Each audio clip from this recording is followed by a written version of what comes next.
حضرت عمر فاروق رضی اللہ تعالیٰ عنہ جب خلیفہ بنے تو آپ مدینہ پاک کے مضافات میں ایک گھر میں گئے تو دیکھا ایک بندہ اپاہج پڑا ہوا ہے، معذور، آنکھوں سے بھی نابینا۔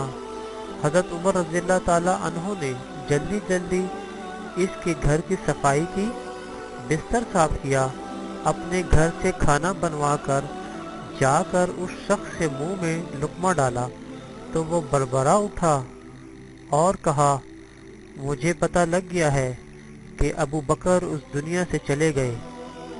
حضرت عمر کھڑے ہو گئے اور کہا، تمہیں کیسے پتہ لگ گیا؟ اس شخص نے کہا،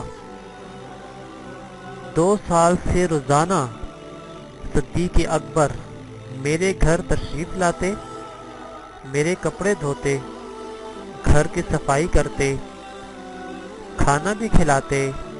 مجھے آج اس طرح پتہ لگا کہ جب بھی صدیق اکبر کوئی چیز کھانا بنوا کر لاتے پہلے خود چکھتے گرم تو نہیں۔